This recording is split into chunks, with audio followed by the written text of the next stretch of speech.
Buongiorno a tutti, io sono Riccardo Pasqualin e oggi vi volevo parlare di un argomento di storia economica inerente al nostro territorio.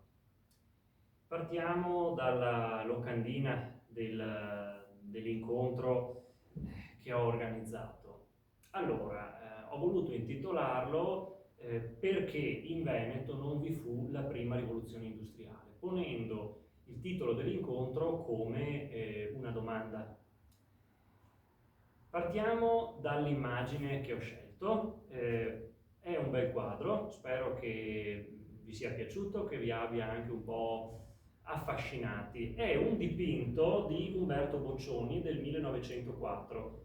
Boccioni è stato un pittore futurista, noi siamo abituati magari a ricordarlo principalmente per questo, ma evidentemente è stato anche molto altro. È un dipinto del 1904, quindi precedente anche al manifesto fondativo del futurismo, e si intitola Paesaggio padovano.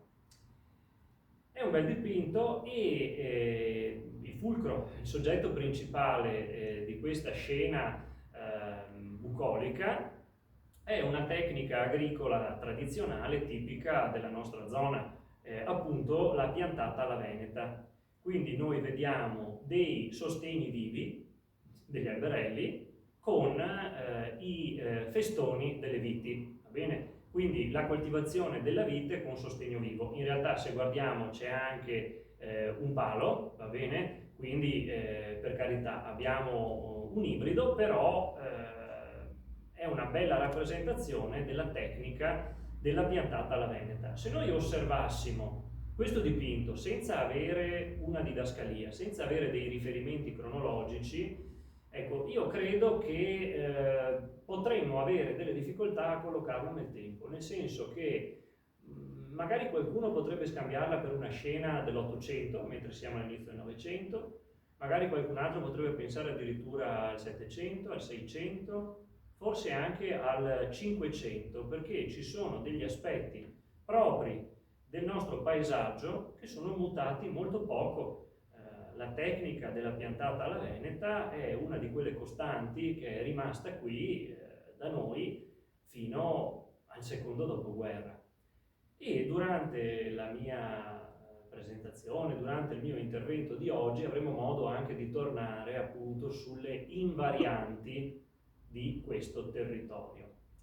Passiamo invece al titolo. Allora, io l'ho posto appunto come una domanda perché in Veneto non vi fu la prima rivoluzione industriale. Allora, partiamo dal toponimo, dal nome Veneto riferito a un territorio, e qui devo fare una premessa proprio storica, nel senso che considerando che oggi parlerò principalmente del Settecento, con dei riferimenti anche al secolo precedente e al secolo successivo, ecco, nel Settecento il termine Veneto, il nome Veneto per indicare un territorio non si utilizzava. All'epoca si utilizzava il toponimo storico, la Venezia.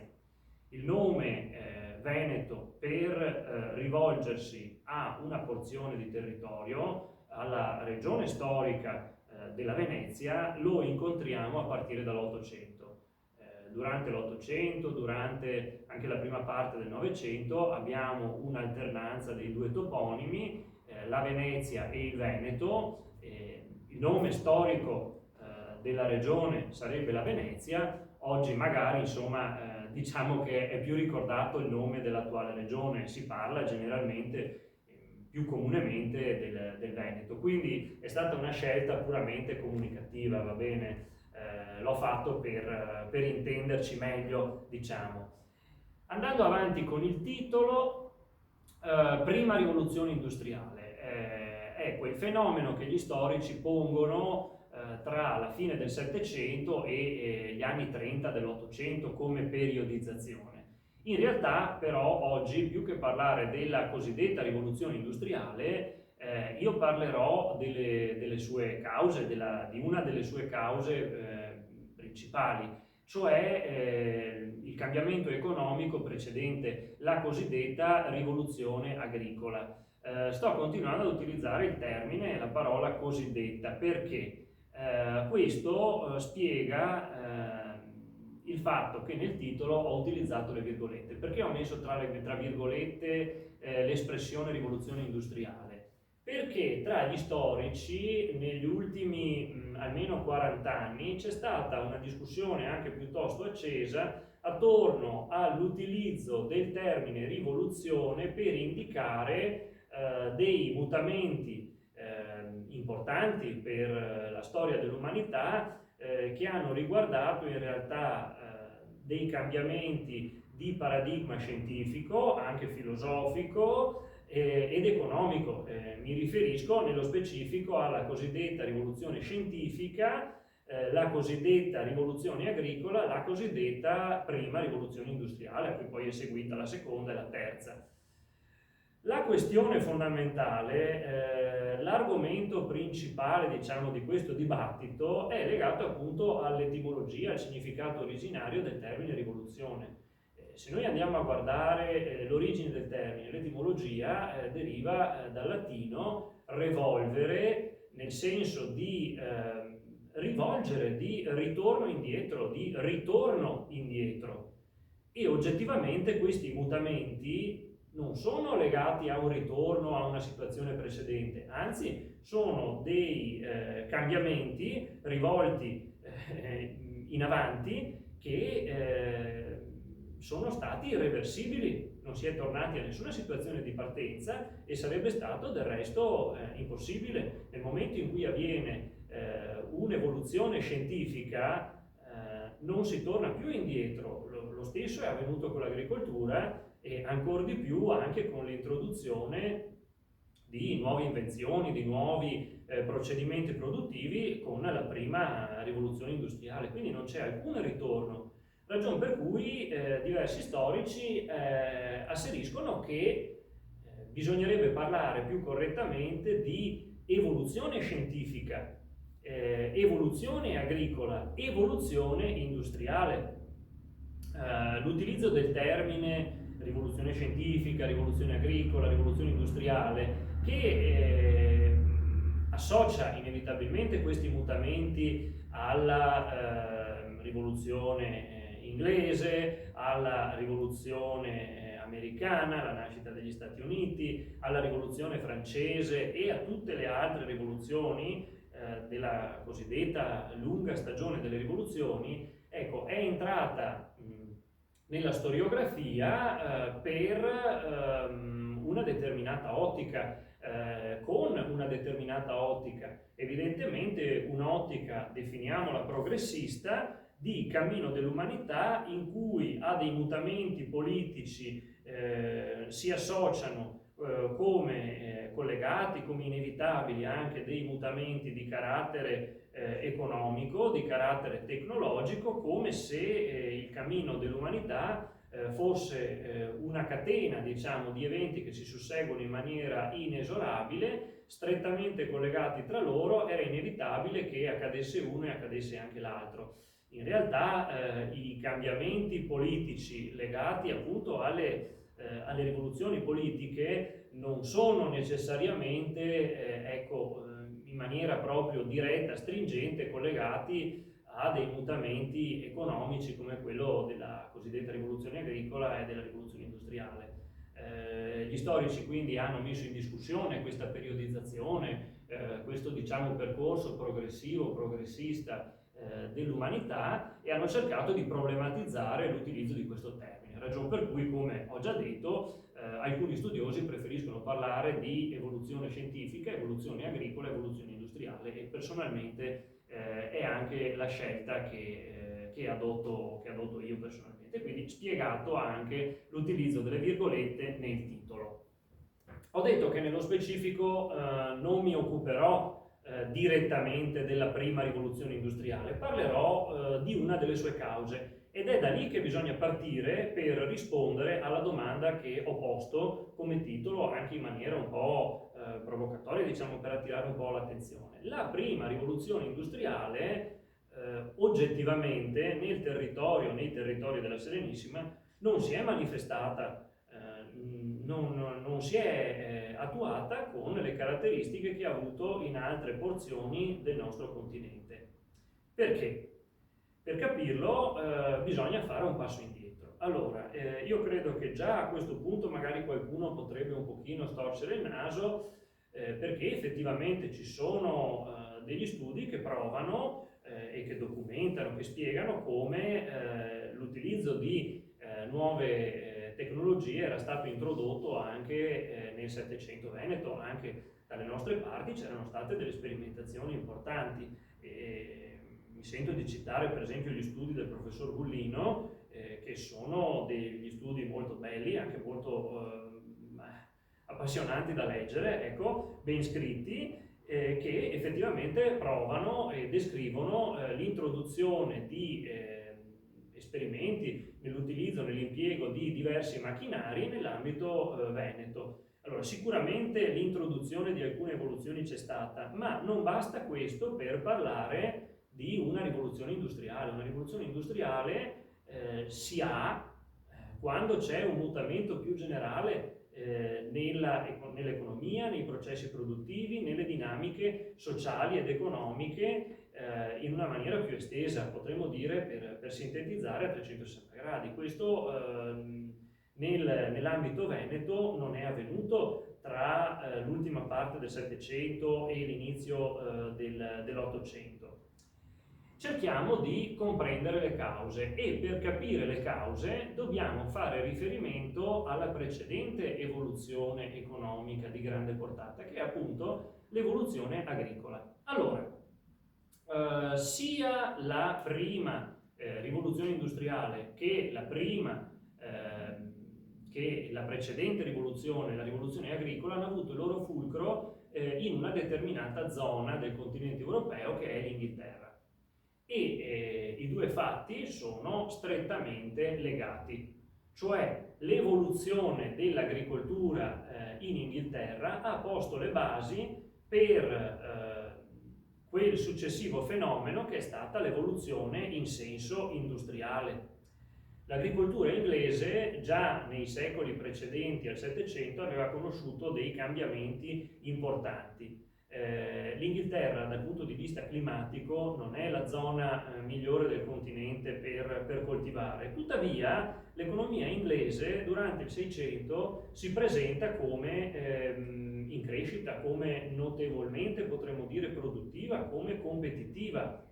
E questo dobbiamo chiederci perché è avvenuto. Dobbiamo tornare alle origini di questa evoluzione. Allora, durante il Seicento, osservando i mutamenti in corso nell'agricoltura inglese, britannica, noi notiamo che è già perfettamente riconoscibile, già pienamente avviato quel fenomeno che gli storici hanno definito delle enclosures, delle recinzioni, per capirsi, con la fine di quelle esperienze storiche che erano le terre comuni e i terreni a uso collettivo, in inglese open fields e common lands, che in realtà erano delle realtà che non erano presenti soltanto nel territorio inglese, ma erano state qualcosa di normale in varie altre zone del continente europeo durante tutto il Medioevo.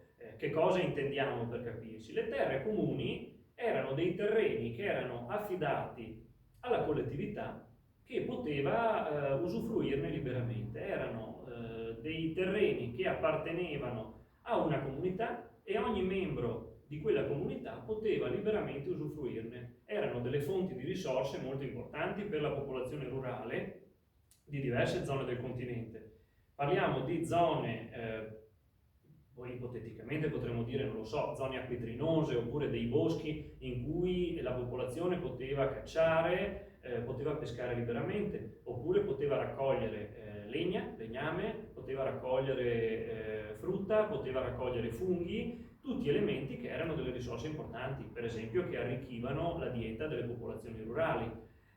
Invece i campi aperti erano delle situazioni di coltivazione di campagna in cui i terreni non erano recintati e in cui ad esempio alla fine della mietitura dopo che si era praticamente raccolto, i contadini potevano andare a spigolare, quindi andare a recuperare ciò che era caduto a terra, che era una risorsa importante per queste popolazioni. Allora, in Inghilterra, a un certo punto della storia dell'agricoltura inglese, queste realtà scompaiono. I campi vengono recintati, i terreni comuni vengono venduti a dei privati e si va a creare una borghesia agricola in Inghilterra. Sono degli appezzamenti che vengono affidati a dei proprietari, si tratta di appezzamenti per lo più di medie o talvolta anche di piccole dimensioni, per carità, ce ne sono anche di grandi dimensioni. Come ho detto da principio, insomma, l'Inghilterra non è la zona con le condizioni climatiche migliori, e capite bene che questi proprietari vogliono che i terreni di cui sono diventati possidenti siano più produttivi possibile e cercano di farli fruttare al massimo. Cercano di introdurre dei cambiamenti per metterli a regime per guadagnare il più possibile. In questo modo sviluppano inevitabilmente una mentalità imprenditoriale, competitiva, anche capitalistica. Se guardiamo sul lungo termine, potremmo dire, di questa evoluzione che si è sviluppata nella società inglese. Quindi innegabilmente è positivo che l'economia inglese sia cresciuta. Tuttavia la popolazione rurale si è vista privata dall'oggi al domani di risorse molto importanti. La dieta dei contadini di determinate zone si è impoverita nel giro di poco tempo e questo insomma è un fenomeno che ha impattato molto appunto sulla popolazione, sugli abitanti di questi territori. È stato un cambiamento quindi importante. Arriviamo al Settecento con una realtà inglese quindi che è diversa da quella di altre zone del continente. Si è creata una borghesia agricola inglese che è rappresentata in Parlamento, è rappresentata dal governo inglese, quindi ha voce in capitolo perché siano messe in atto delle risorse che vanno a suo vantaggio e a vantaggio di tutto il paese con la crescita economica, e è una borghesia che accumula dei capitali e che penserà anche a investirli. Allora, nel Settecento l'agricoltura inglese continua a essere produttiva. Nel Settecento abbiamo una serie di fattori che determinano una crescita della popolazione in Inghilterra, ma anche in una vasta porzione del continente. Per quale motivo? Allora, sinteticamente dobbiamo ricordare quelli che sono i cambiamenti principali che distinguono il secolo precedente, il 600, dal 700. Allora, innanzitutto il 600 è un secolo che è segnato da delle epidemie gravissime che decimano la popolazione di vasti territori. Non è che le epidemie nel 700 scompaiano, ma sono meno gravi, fanno meno morti. Primo aspetto. Secondo, in determinate zone del continente ci sono delle condizioni igieniche e sanitarie che migliorano, per cui le condizioni di vita migliorano. Abbiamo detto che l'agricoltura inglese è anche più produttiva, la gente ha più cibo a disposizione, c'è una crescita demografica. Ci aggiungiamo anche le guerre del 700 che sono diverse da quelle del 600, va bene? Sono, per fare una semplificazione, diciamo che sono guerre che colpiscono meno la popolazione in maniera diretta, per cui questi sono fattori che determinano una crescita della popolazione. Una crescita della popolazione e ovviamente questo significa, per esempio, per l'economia, restando in Inghilterra, significa che ci vuole più cibo per nutrire queste persone, per cui l'agricoltura deve crescere. Come si può far crescere ulteriormente l'agricoltura? Si portano avanti le bonifiche sul territorio inglese, la messa a cultura dei territori, si applicano nuove tecniche di coltivazione, tra cui ricordiamo soprattutto la rotazione pluriennale, che permette praticamente di non avere delle condizioni in cui il terreno è a riposo, è sempre produttivo, è più produttivo e questo significa più cibo. Per cui la popolazione è cresciuta, con delle nuove tecniche, con delle nuove strategie si riesce a sfamarla, però la popolazione continua a crescere ulteriormente. A un certo punto la popolazione non può più essere assorbita dalla necessità di manodopera delle campagne, perché ce n'è in abbondanza, per cui dai centri rurali una parte crescente della popolazione tende a spostarsi dalla provincia alle città, ai centri produttivi, per cercare di integrarsi in nuovi settori produttivi, per esempio quello manifatturiero, che acquisisce quindi una grande quantità di manodopera, di forza lavoro, e qui vanno a sommarsi altri due fenomeni, cioè l'Inghilterra nel Settecento diventa una potenza egemone dal punto di vista marittimo, i commerci inglesi prolificano, crescono in maniera esponenziale. In Inghilterra c'è una borghesia agricola che guadagna bene dalle campagne e vuole investire i suoi capitali, e lo fa anche nei commerci. Per cui c'è una crescita, ci sono prodotti che arrivano, c'è popolazione che dalle campagne si sposta nelle città, forza nuova e notevole per la manodopera.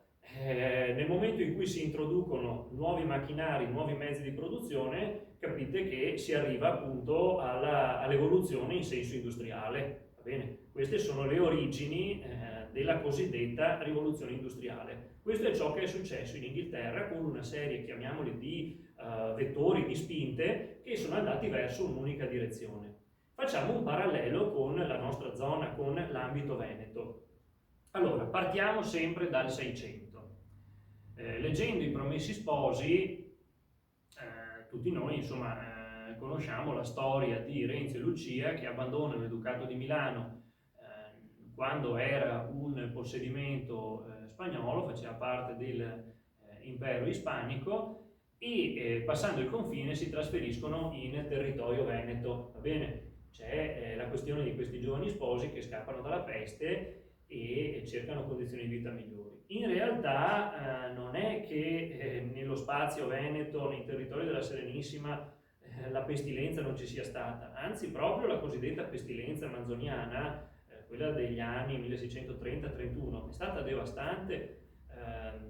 Nel Bresciano, quindi in una zona vicina alla Lombardia Veneta, cioè scusatemi, in una zona della Lombardia Veneta vicina alla Lombardia spagnola, vicina a Milano, pensate che ci sono stati dei comuni che a causa della pestilenza si sono visti la popolazione veramente dimezzata, se non più che dimezzata, e hanno avuto delle grosse difficoltà a formare i consigli comunali perché le famiglie originarie sono state ridotte veramente al lumicino. Mancava proprio la gente per formare l'amministrazione di questi centri provinciali. Ragion per cui si è stati costretti a iscrivere, diciamo, nel ceto, nel numero dei cittadini originari, delle nuove famiglie, perché altrimenti non si mandava avanti l'amministrazione di alcune città.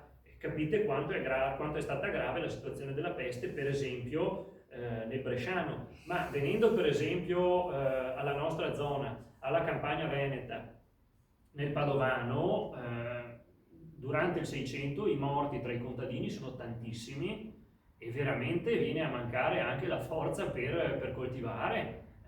È una situazione drammatica. Se voi andate in centro a Padova, nella zona del Duomo, trovate l'Arco Vallaresso. L'arco Vallaresso è un arco praticamente di trionfo, non per celebrare una vittoria su un nemico dal punto di vista militare, non una vittoria militare, non una vittoria in battaglia, in guerra, ma per celebrare un patrizio veneto, Albise Vallaresso, che ha ottenuto una vittoria importante su un virus, sulla pestilenza. È riuscito a mettere in atto, amministrando la città, delle misure contenitive che hanno posto fine al contagio in città, e per questo è stato premiato, è stato presentato, è stato ritratto con una statua come un nuovo dio della medicina, perché è riuscito a salvare la popolazione da una pestilenza che si era ripresentata con più ondate e stava veramente falcidiando la popolazione padovana.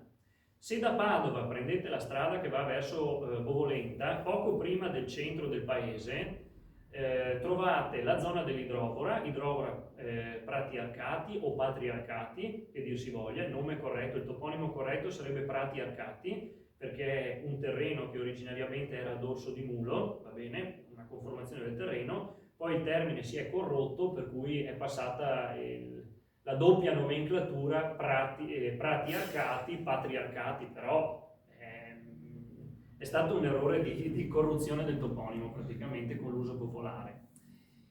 E nella zona appunto della cosiddetta contrada Prati Arcati, se guardate al margine della strada, vicino al canale, vedete un piccolo capitello di pietra. Questo capitello di pietra con una croce e delle iscrizioni risale all'800, ma in realtà è stato posto lì dalla comunità di Bovolenta per ricordare che in quella zona sono stati sepolti i morti della peste. E andando a scavare si potrebbero trovare veramente tantissimi scheletri, perché la situazione è stata assolutamente drammatica. In passato a Bovolenta si facevano anche delle processioni verso questo capitello, ne ho parlato anche in un articolo specifico che ho pubblicato sulla rivista Storia Veneta.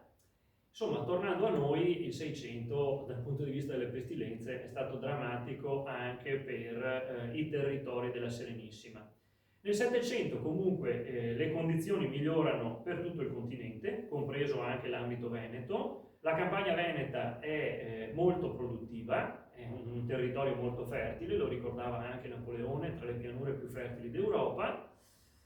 E dobbiamo ricordare anche che migliorano anche le condizioni climatiche a livello continentale. Gli storici hanno parlato di una piccola era glaciale che a un certo punto finisce, nel 700 fa più caldo e questo va a favore dell'agricoltura che può rifiorire, può migliorare. La questione è che mentre in Inghilterra abbiamo una borghesia agricola con appezzamenti di medie dimensioni, un territorio, quello inglese, che magari non è propriamente il più favorevole all'agricoltura, quindi sviluppo di una mentalità imprenditoriale, far rendere al massimo le culture, reinvestire i capitali e quindi quelle condizioni che hanno posto le basi per l'evoluzione in senso industriale, nella Venezia abbiamo una situazione completamente diversa. Fra il 700 e l'800 l'economia veneta rimane stagnante. Nel 700 si nota meno rispetto all'800, si nota decisamente bene, cioè si nota decisamente meno rispetto all'800, però si accumula durante il 700 un ritardo nello sviluppo agricolo del Veneto che esplode poi con i problemi che si registrano durante l'800. Perché la pianura padano-veneta aveva un sistema agricolo completamente diverso rispetto a quello inglese, cioè si avevano grandi appezzamenti di terreno, di proprietà principalmente del patriziato, quindi singole famiglie che sono rimaste proprietarie degli stessi terreni per secoli, mantenendo sempre lo stesso assetto per secoli, che era appunto sempre il medesimo, quello del grande latifondo e gestito con il sistema mezzadrile, che a un certo punto diventa anche praticamente cultura monocerealicola. Allora, le nuove colture arrivate dalle Americhe ormai si erano affermate nel continente, nel senso che partendo per esempio dalle patate. Allora, la patata ha avuto una sua diffusione, una sua storia della sua coltivazione nel continente europeo che è disomogenea, cambia da un territorio all'altro. Noi oggi associamo la patata per esempio a determinate zone del territorio veneto, insomma la patata di Rozzo oggi è una specialità nel territorio veneto. Ancora nel 700 questa cultura non si era ben affermata, ci è voluto più tempo e questo è stato un vero peccato, un problema, nel senso che per esempio noi abbiamo uno storico dei 7 comuni, Agostino Dal Pozzo, che alla fine del 700 notava che un'introduzione più su vasta scala, diciamo, più vasta della coltivazione della patata sui 7 comuni avrebbe potuto evitare dei momenti di carestia a cui la popolazione di quelle montagne ha fatto fronte con grande difficoltà. La patata sarebbe stato un aiuto importante. Il mais invece era già stato introdotto su larga scala, era già la coltura largamente prevalente, quasi una monocultura nelle campagne venete, e questo poi ha segnato anche la storia dell'alimentazione della popolazione. Il mais era un'importante risorsa, possiamo dire che dal punto di vista cerealicolo le campagne venete erano, almeno per quello che riguarda lo stato da terra, la terraferma, erano completamente indipendenti e autosufficienti. Cioè la terra era fertile, la produttività era buona, la Serenissima non aveva bisogno di ricorrere a importazioni di cereali da zone come quella per esempio dell'Anatolia. L'Anatolia oltretutto faceva parte ormai da secoli dei territori ottomani, insomma dipendere dal punto di vista dell'approvvigionamento di cereali da un governo con cui i rapporti erano altalenanti non sarebbe stato sicuramente un fatto vantaggioso per la Serenissima. La Serenissima quindi dal punto di vista dei cereali nel Settecento è già autonoma, indipendente per i suoi approvvigionamenti, tanto che la terraferma rifornisce anche delle zone che in determinate annate hanno delle difficoltà, cioè nello specifico l'Istria e la Dalmazia avevano delle difficoltà per momenti di carestia, difficoltà nella produzione appunto dei cereali, per cui per più annate sono state rifornite dalla terraferma. Le campagne venete, appunto, lo ripeto ancora una volta, sono fertili. La questione è che il sistema è quello del latifondo e della mezzadria, per cui i patrizi non investono in nuove tecniche agricole, perché i proventi della terra sono già sufficienti per il loro mantenimento, per cui non portano avanti una mentalità imprenditoriale del cercare di fare di più, dell'aumentare la produttività, dell'introdurre su larga scala nuove tecniche agricole. Questo non viene portato avanti ed è da qui che nasce il ritardo veneto. Per carità, durante tutto il Settecento vengono portate avanti le opere di bonifica, che proseguono poi nell'Ottocento e la bonifica completa di tanti territori è arrivata nel Novecento. Allora, le bonifiche hanno esteso indubbiamente la superficie coltivabile, però c'è anche da dire che portare avanti la bonifica significava eliminare delle zone umide, delle zone acquitrinose, in cui i contadini potevano fare caccia, pesca, raccolta e trarre delle risorse importanti.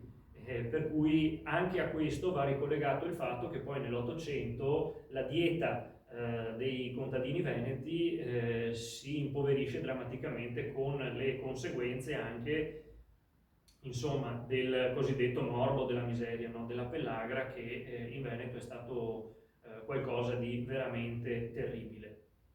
La situazione dell'assetto dell'agricoltura veneta è questo, è lo stesso che c'era nel 600, rimane nel 700, prosegue per l'800 e praticamente non c'è stato in molte zone un cambiamento di proprietà e di assetto dei territori fino al 900, fino al secondo dopoguerra. È nel secondo dopoguerra che i grandi proprietari vendono e per cui i grandi appezzamenti vengono parcellizzati, vengono divisi in piccole e medie proprietà e nasce effettivamente in Veneto una borghesia agricola. Questo non è avvenuto durante il Settecento, non è avvenuto durante il Seicento ovviamente e non è avvenuto nemmeno durante il secolo successivo, nell'Ottocento. Ed è anche da qui che nasce il ritardo economico del Veneto. Facendo un quadro più ampio, allora è vero che il Veneto accumula un ritardo, c'è anche da dire che anche nel resto dell'Italia la situazione dell'agricoltura non è per forza migliore, va bene? C'è un ritardo anche nell'agricoltura nel meridione. L'unica zona della penisola italica che veramente vede una riforma importante nella sua agricoltura, dei cambiamenti importanti, è la Lombardia austriaca, che tramite appunto quella ventata di riforme, di innovazione che arriva dal governo austriaco, conosce dei cambiamenti anche nell'agricoltura. Ne troviamo qualche eco in Parini. L'agricoltura lombarda conosce una sua evoluzione. Non dobbiamo stupirci, facendo per carità sempre una sintesi, una semplificazione, però è un fatto evidente, non dobbiamo stupirci se poi l'agricoltura in Lombardia ha una marcia in più e dà una marcia in più anche lo sviluppo dell'economia lombarda in generale durante l'Ottocento. Cioè il primato economico lombardo non nasce dall'oggi al domani, nasce per un preciso cammino storico di questa regione che è diverso rispetto a quello di altre zone della penisola italica. Va bene? La potenza economica lombarda non è nata per caso, è nata per un cammino preciso. Se il Veneto ha avuto uno sviluppo economico più tardivo, cioè se si è trovato nell'Ottocento ad essere una zona povera e poi l'economia si è avviata con decisione soltanto negli anni del boom economico, delle motivazioni ci sono e vanno ricercate qui. E questo è un dato decisivo per la comprensione della storia economica, ma anche della storia sociale della nostra zona, della nostra regione. Le condizioni del Veneto, insomma, è interessante provare a confrontarle con quelle di altre parti dell'Europa durante il Settecento. Allora, lo storico Pompeo Molmenti, un importante storico veneto, osservava che il contadino veneto durante il Settecento godeva di condizioni di vita medie migliori rispetto al suo equivalente di altre zone del continente. In particolare ha fatto dei paralleli tra il contadino francese e il contadino veneto, descrivendo delle zone del territorio francese in cui si sono manifestate, si sono registrate delle condizioni di miseria e di fame che oggettivamente nella campagna veneta non c'erano. Questo è vero. Tuttavia la campagna veneta, al di là della fertilità dei terreni, è rimasta ancorata a una realtà stagnante, una realtà fissa che non è cambiata per lungo tempo. Si potrebbe fare un parallelo tra la Serenissima, l'assetto agricolo della Serenissima nel Settecento e la realtà, per esempio, della Polonia. È interessante notare che la Polonia era una monarchia elettiva, per cui c'era un'aristocrazia che eleggeva di volta in volta un monarca. Di fatto l'ordine sociale che aveva il potere in mano in Polonia era un'aristocrazia che era un'aristocrazia terriera, che basava le sue rendite su vasti latifondi. È un sistema che per certi punti di vista, nonostante le differenze territoriali, paesaggistiche, climatiche, ricorda a tratti, a mio giudizio, la realtà veneta, e come non c'è stato uno sviluppo nell'agricoltura veneta, è rimasta stagnante anche l'agricoltura polacca, con situazioni di difficoltà nate appunto da un ritardo che c'è stato nella storia dell'economia. Quindi per rispondere a questa domanda, perché in Veneto non vi è stata una cosiddetta prima rivoluzione industriale, mi sono concentrato su quella che è una delle cause dell'evoluzione industriale, facendo un parallelo tra la realtà del paese fulcro di questi cambiamenti, l'Inghilterra, e la nostra zona. Penso che tanti si siano posti e si pongano ancora questa domanda, perché il Veneto non ha avuto questo sviluppo, e spero di essere riuscito a dare una risposta, per carità, in termini sintetici, spiegando quello che è stato il problema dell'agricoltura nel nostro territorio, il problema di questo ritardo che ha avuto delle conseguenze, ha creato, diciamo, un effetto domino. Tuttavia è vero che l'assetto agricolo in Veneto è rimasto costante per lungo tempo. Io ho fatto la mia tesi sul territorio di Candiano, la tesi triennale, una tesi in geografia, e ho studiato come nella zona di Candiana c'è stata una permanenza lunga di un determinato assetto agricolo paesaggistico, e ancora nel secondo dopoguerra c'erano i Gastaldi della famiglia Albrizzi, una famiglia del patriziato veneto, che in realtà ha una storia particolare, perché gli Albrizzi non è che erano padroni di quei territori dal Rinascimento. Sono arrivati nel Settecento, quando è stata soppressa un'esperienza monastica che ha caratterizzato il territorio candianese per lungo tempo, sono subentrati loro. Però è interessante notare che dal Settecento fino al Novecento i Gastaldi degli Albrizzi andavano in giro per i campi, osservando gli assetti delle campagne, ripartendo tra i braccianti, tra le diverse famiglie, le campagne, utilizzando un catastico che era ancora quello dei monaci, cioè un catastico che aveva 200 anni. Loro andavano in giro con un libro di pergamena, che in realtà ne aveva anche di più di 200 anni, lavorando sui confini dei campi che erano sempre rimasti gli stessi, cioè l'assetto delle campagne, così come era stato tracciato sui fogli di pergamena, era rimasto lo stesso, invariato. Loro ripartivano le campagne utilizzando ancora il vecchio assetto del territorio. Per carità, i monaci nella zona di Candiana avevano trasformato una zona paludosa in una campagna che era praticamente una macchina ben programmata che funzionava bene.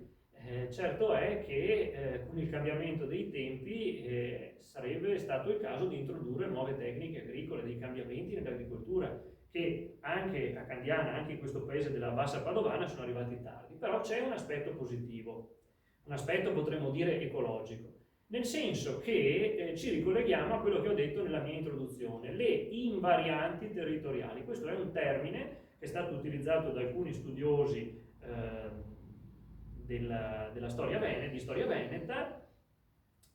Invarianze territoriali significa fenomeni di lunga durata nel Veneto, significa mancanza di mutamento nel paesaggio, quindi conservazione di assetti storici nei loro lineamenti fondamentali, conservazione di un paesaggio rurale storico, cioè le campagne venete ci parlano di assetti che sono rimasti costanti nel tempo, hanno mantenuto un loro volto, potremmo dire tradizionale, che non è mutato. Va bene, per carità, dopo nel secondo dopoguerra tanti territori sono stati comunque devastati nel momento in cui si è passati alla piccola e media proprietà, senza dubbio, però ci sono dei fenomeni di lunga durata che sono notevoli, sono interessanti e hanno anche un valore importante per quello che è l'assetto del paesaggio.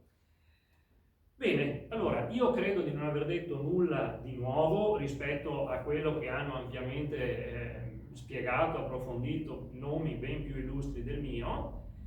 Spero di aver risposto a quello che è l'interrogativo che ho posto come titolo della conferenza. Vi ringrazio per essere stati qui presenti e vi auguro un buon proseguimento di giornata. Grazie di cuore a tutti, rimango a disposizione per le vostre eventuali domande.